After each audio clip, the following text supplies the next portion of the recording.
queremos justamente ahondar en este tema. Vamos a conversar con el economista y expresidente justamente del Banco Central, José de Gregorio, a quien le agradecemos estar con nosotros a esta hora con CNN Chile. José, muchas gracias.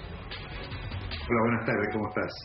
José, le quería preguntar inmediatamente qué significa realmente esta contracción, porque hemos escuchado muchísimo a propósito de ella. Ahora se ajustó desde el punto de vista de Hacienda, lo veníamos escuchando desde el punto de vista del Banco Central, pero ¿qué significa, por ejemplo, para una pyme, un negocio pequeño, una joyería, un restaurante, en fin, para poder lograr entender la magnitud de esa cifra?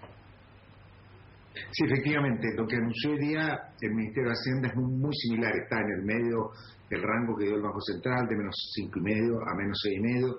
Veníamos nosotros de proyecciones más cercanas a caída del 2,5, pero obviamente la caída es más severa. La manera más simple de interpretarlo es que las estimaciones dan cuenta de un periodo de confinamiento más largo. Hace 3 meses las proyecciones estimaban que ya ahora durante el tercer trimestre la economía debería estar rebotando y debería estar recuperándose porque la economía se debería estar abriendo. Sin embargo, las noticias sanitarias, las decisiones que ha tomado la autoridad en tiempo reciente, obviamente hacen prever que vamos a tener un tercer trimestre también muy flojo. Ahora, ¿qué significa esto para las empresas pequeñas? Obviamente lo que han estado pasando en el último tiempo, que su capacidad de trabajar, su capacidad de operar va a estar muy limitada en los próximos meses. Precisamente por eso también se han establecido políticas como la Ley de Protección de Empleo, el FOGAPE, ¿no es cierto?, para apoyar a las empresas y al mismo tiempo el ingreso familiar de emergencia para apoyar a las personas. Esta es una crisis en cierta medida especial o distinta a lo que estamos acostumbrados, porque su origen no es económico, no tiene nada que ver con tema económico, es un tema sanitario. Tenemos que salvar vidas, tenemos que salvar a la población, ¿no es cierto? Y por lo tanto, la única forma que tenemos, mientras no tengamos una vacuna, un remedio, la única forma que hay es con distanciamiento social. Y en una primera fase, donde los contagios en Chile, ¿no es cierto?, los fallecimientos son muy preocupantes, es tener una cuarentena y en otras localidades periodos de contención y de mucho distanciamiento social que tienen un efecto muy grande en la actividad económica. Claro. Y precisamente en este periodo uno no puede, a diferencia de poder guardarse y hacer como que no pasa nada. Las empresas dejan de recibir ingresos, los trabajadores pierden su capacidad de trabajar, los trabajadores informales cuyo trabajo y los independientes están muy ligados a tener que salir, no pueden hacerlo, y obviamente eso genera un problema económico de primer orden. Sí, sin duda. Y en esa línea, justamente los mecanismos que usted señalaba con los cuales estamos intentando hacerle frente a esta pandemia, ¿están ajustados a esa idea bien clara que ya estamos teniendo cada vez más todos los chilenos de que la pandemia va a durar más y quizás cuánto más a propósito de los números que vemos todos los días? Es decir, usted mencionó el FOGAPE recién, también están, por ejemplo, otras medidas que tienen que ver directamente con lo que va a ser la reactivación económica pensada para septiembre. No sé, ¿se ajustan o no ambos calendarios?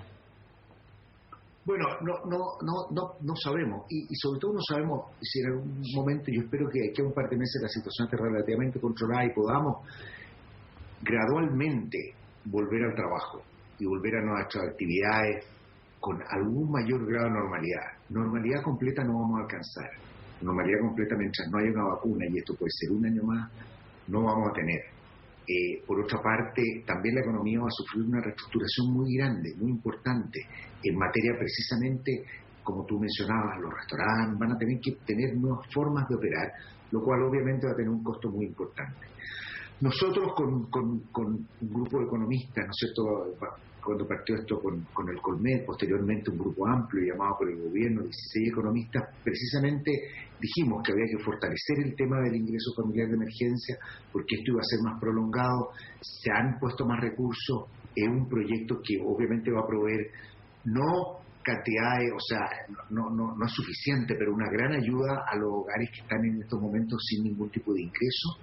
Yo creo que eso va, obviamente, en la dirección correcta. El gobierno va a tener que ir ajustando la duración de estos programas basado fundamentalmente en cómo evolucione el tema sanitario, del cual tenemos una tremenda incertidumbre. Por el lado de la empresa, existe el FOGAPE, un crédito que permite, con garantía estatal, ¿no es cierto?, permite conseguir financiamiento a la empresa. Este es un momento de tan alta incertidumbre que es muy difícil hacer operaciones crediticias. ¿Cuánto prestar? ¿A quién prestar? En Ese es un gran no sabemos punto. cómo vamos a terminar. Por lo tanto, es apropiado que ese riesgo lo tome el gobierno, quien tiene la capacidad, las espaldas para hacerlo, pero que obviamente con el tiempo uno espera que las deudas se paguen y que la cosa se comience a normalizar. Desafortunadamente, no sabemos la extensión, pero en el tema crediticio los programas tienen una duración relativamente larga, debería ayudar probablemente en algún momento, si esto se deteriora, habría que profundizarlo. Es precisamente en el corazón de nuestra propuesta está la necesidad de flexibilidad y la necesidad de ir adaptando los instrumentos de acuerdo al momento económico que estemos enfrentando. Un primer momento que es de contención, un primer momento de mantener ingresos para que empresas no abran y personas no trabajen, pero después tendrá que haber algún tipo de ayuda para recuperar el empleo y para reactivar la economía. Justamente a propósito de la descripción que hacía de la situación actual, porque exactamente después vendrán otras alternativas que tienen que ver justamente con el subsidio al empleador, el empleo, en fin. Pero particularmente sobre el FOGAPE, por ejemplo, sabemos que al final del día está ayudando a empresas que venían con una carga desde el estallido social, muchas de ellas, particularmente las pequeñas, y por lo mismo se generaron muchas expectativas a propósito de eso, 3 meses en ventas, en fin, una agilidad bastante importante a la hora de evacuar estos créditos, y eso no ha sido tan real. Probablemente hay pymes que derechamente están pensando en que mejor, más que endeudarse, es terminar simplemente justamente el negocio. ¿Qué recomienda usted? No, efectivamente eso va a depender de cada uno. Efectivamente, una de las propuestas que hicimos el grupo de economistas era flexibilizar el FOGAPE. El FOGAPE garantiza hasta el 8% del crédito, pero también pedía un deducible que obviamente lo encarecía mucho y hacía reducirse mucho la garantía. Y obviamente lo que se está tratando la propuesta era eliminar este deducible de manera de que fuera más fluido y más empresas se pudieran estar disponibles para poder adoptar estos créditos FOGAPE. Los números, es bien difícil saber porque los números muestran de repente que hay volúmenes bastante importantes, pero tal vez no necesariamente lo que se había planteado al principio como su máxima capacidad, ¿no es cierto?, que podían llegar hasta 24.000 millones, se decía. Y muchas de esas cosas dependen de la capacidad que uno tenga y de la flexibilidad para que las empresas entren. Y tú levantas un punto muy importante. Hay muchas empresas que sufrieron mucho con el estallido social. Muchas pequeñas empresas, muchos pequeños comercios que sufrieron mucho con el estallido social y que probablemente algunos de esos los dejó con una mala marca crediticia para poder acceder al FOGAPE. Yo creo que ese tipo de cosas habría que revisarlas y hay que revisarlo con relativa urgencia.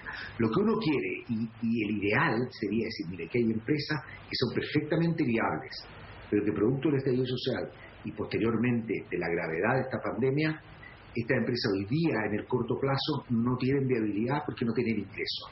Pero una vez que salgamos de esto, las empresas pueden salir adelante. A esa empresa hay que ayudarla. ¿Por qué hay que ayudarla? Porque hay que darle un crédito de manera que pueda mantener sus pagos y la relativa normalidad en los pagos de crédito, los pagos de sueldo, los pagos a proveedores, los pagos de arriendo, de manera que después cuando termine esto puedan pagarlo en condiciones relativamente favorables, como son este crédito, en el tiempo mientras se recuperan y nos recuperamos.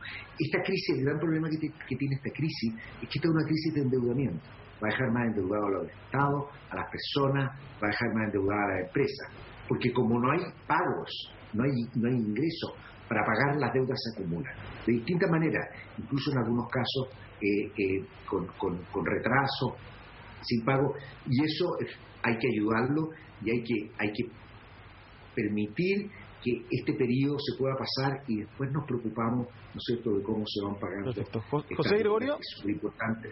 Sí, le quería preguntar además que incluyamos justamente en esta conversación lo que usted entiende por reactivación económica en términos, primero que nada, si somos optimistas y realmente puede comenzar en septiembre, octubre, y qué significa realmente, porque en eso también hay harta discusión, si bien se alcanzó un acuerdo nacional a propósito del tema, se dejó un poquito más para adelante, ¿no? Porque el corto plazo era más importante, pero se dejó un poco más para adelante limar esas diferencias. ¿Cómo lo ve usted? Efectivamente, lo que ocurre es que la economía en algún momento se va a abrir. y vamos a volver de los niveles muy deprimidos que estamos hoy día a operar con mayor actividad económica. Precisamente por eso, el grueso de las estimaciones dicen que viene una recuperación relativamente más vigorosa. Pero cuando estamos hablando que la economía cae este año, ¿no es cierto?, en torno al 7%, 6,5%, no sabemos exactamente el número, pero la recuperación es algo más lenta el próximo año, ahí hay dos consideraciones. Primero, que esto va a tomar tiempo, que esto va a dejar heridas. Por lo tanto, se requieren políticas expansivas. Y una de esas es la política fiscal, que es fundamental el rol que tiene que jugar en este periodo, y obviamente no para sacarnos y hacernos superar el nivel que traíamos, ¿no es cierto?, pero por lo menos para comenzarnos a acercar a la plena actividad, aunque no crezcamos lo mismo que caímos, crecer con una tasa vigorosa. Por otra parte, el Banco Central anunció un conjunto de medidas, ha hecho muchas medidas para facilitar el crédito, ha bajado la tasa de interés a mínimos históricos que solo habíamos tenido el año 2009, y todo lo que permita que haya condiciones financieras relativamente relajadas para que la economía en ese periodo de reactivación se pueda recuperar. ¿Cuáles son las medidas específicas? Obviamente lo primero que uno piensa es que van a tener que ver con cosas de empleo, pero probablemente también va a tener que ver mucho con reactivar programas de inversiones en obras públicas y un conjunto de cosas que puedan permitir dinamizar la actividad económica. En estos momentos, y en el grupo de economistas, ¿no es cierto?, que escribimos esta propuesta, hay un largo listado, pero es muy difícil decir efectivamente cuáles son las que se ven tomando. Lo importante es tener el conjunto de instrumentos relativamente claro para ver, de acuerdo a las circunstancias que vayan ocurriendo, cuáles son los que se tienen que aplicar, cuáles son los más adecuados, y al mismo tiempo con qué intensidad y sobre todo con qué urgencia. El gran problema muchas veces de la política económica no es aplicar la política adecuada, sino aplicarla en el momento adecuado. Y por eso también hay que actuar con urgencia. Necesitamos que el gobierno opere con flexibilidad en esto y que opere con rapidez. Perfecto. José Gregorio, expresidente del Banco Central, muchísimas gracias por su tiempo con CNN Chile. Mucho gusto haber estado con ustedes. Que estén bien.